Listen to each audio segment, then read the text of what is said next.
مکہ میں اسلام کی دعوت اور مخالفت۔ تقریباً 1400 سال پہلے مکہ مکرمہ میں لوگ زیادہ تر بتوں کی عبادت کرتے تھے۔ خانہ کعبہ کے ارد گرد سینکڑوں بت رکھے ہوئے تھے اور لوگ انہیں اپنا معبود سمجھتے تھے۔ اسی شہر میں اللہ تعالیٰ نے اپنے آخری نبی حضرت محمد صلی اللہ علیہ وسلم کو نبوت عطا فرمائی۔ جب نبی کریم صلی اللہ علیہ وسلم کو اللہ کی طرف سے پیغام ملا تو آپ صلی اللہ علیہ وسلم نے لوگوں کو ایک اللہ کی عبادت کی طرف بلانا شروع کیا۔ آپ صلی اللہ علیہ وسلم فرماتے تھے کہ اللہ ایک ہے، اسی نے زمین و آسمان کو پیدا کیا ہے اور اسی کی عبادت کرنی چاہیے۔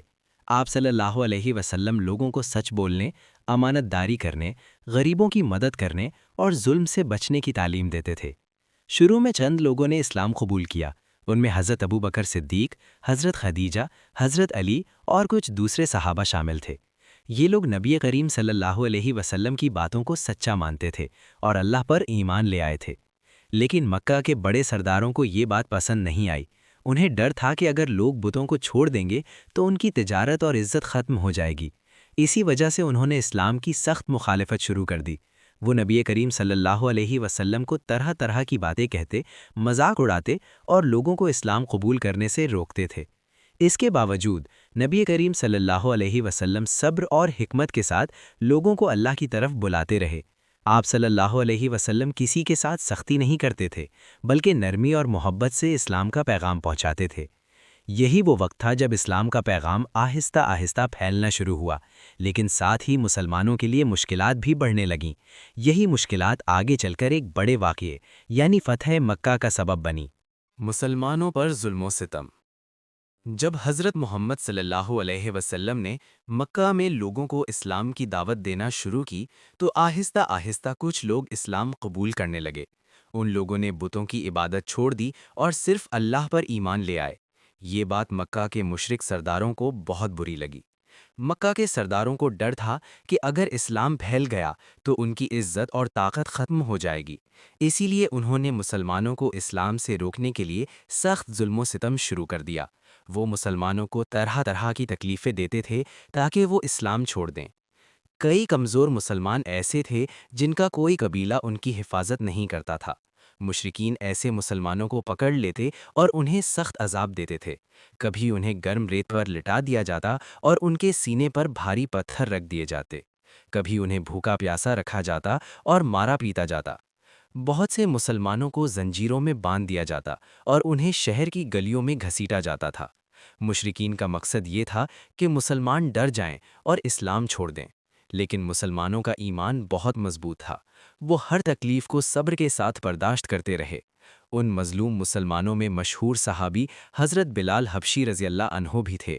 ان کے مالک انہیں سخت گرمی میں ریت پر لٹاتے اور ان کے سینے پر بڑا پتھر رکھ دیتے تھے۔ اس وقت بھی حضرت بلال صرف ایک ہی بات کہتے تھے، احد احد، یعنی اللہ ایک ہے۔ اسی طرح ایک اور خاندان حضرت عمار بن یاسر رضی اللہ عنہ اور ان کے والدین کو بھی بہت ظلم برداشت کرنا پڑا۔ ان کی والدہ حضرت سمیہ رضی اللہ عنہا اسلام کی راہ میں شہید ہو گئیں اور وہ اسلام کی پہلی شہیدہ کہلائیں۔ نبی کریم صلی اللہ علیہ وسلم اپنے صحابہ پر ہونے والے ظلم کو دیکھ کر بہت غمگین ہوتے تھے، لیکن آپ صلی اللہ علیہ وسلم انہیں صبر اور ثابت قدمی کی نصیحت کرتے تھے اور فرماتے تھے کہ اللہ تعالیٰ صبر کرنے والوں کو بڑا اجر دے گا۔ مسلمانوں پر یہ ظلم کئی سال تک جاری رہا، لیکن ان سخت حالات کے باوجود مسلمانوں کا ایمان کمزور نہیں ہوا بلکہ اور مضبوط ہو گیا۔ یہی صبر اور ثابت قدمی آگے چل کر اسلام کی کامیابی اور فتح مکہ کا سبب بنی۔ مدینہ کی طرف ہجرت۔ جب مکہ میں مسلمانوں پر ظلم بہت زیادہ بڑھ گیا تو حالات بہت مشکل ہو گئے۔ مشرکین مکہ ہر روز مسلمانوں کو تکلیف دیتے تھے۔ وہ چاہتے تھے کہ مسلمان اسلام چھوڑ دیں اور دوبارہ بتوں کی عبادت شروع کر دیں، لیکن سچے مسلمان اپنے ایمان پر قائم رہے۔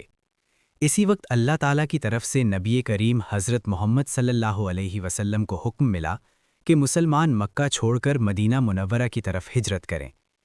مدینہ کے لوگوں نے پہلے ہی اسلام قبول کر لیا تھا اور انہوں نے وعدہ کیا تھا کہ وہ مسلمانوں کی مدد کریں گے۔ چنانچہ مسلمان آہستہ آہستہ مکہ چھوڑ کر مدینہ جانے لگے۔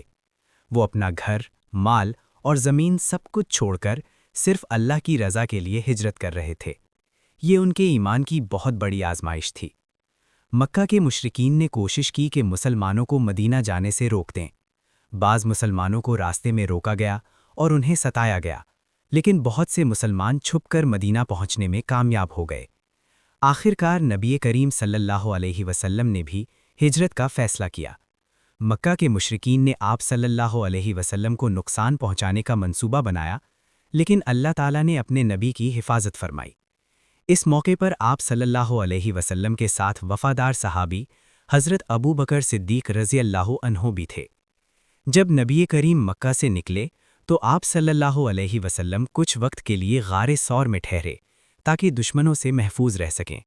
مشرکین آپ صلی اللہ علیہ وسلم کو تلاش کرتے ہوئے غار تک پہنچ گئے تھے، لیکن اللہ تعالیٰ نے انہیں آپ صلی اللہ علیہ وسلم کو دیکھنے سے روک دیا۔ کچھ دن بعد نبی کریم صلی اللہ علیہ وسلم اور حضرت ابو بکر مدینہ کی طرف روانہ ہوئے۔ جب مدینہ کے لوگوں کو خبر ملی کہ نبی کریم آ رہے ہیں تو وہ بہت خوش ہوئے۔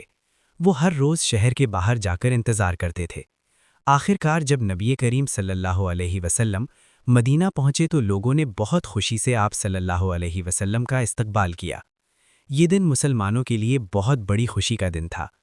مدینہ میں مسلمانوں کو امن ملا اور یہاں سے اسلام کی طاقت بڑھنا شروع ہوئی۔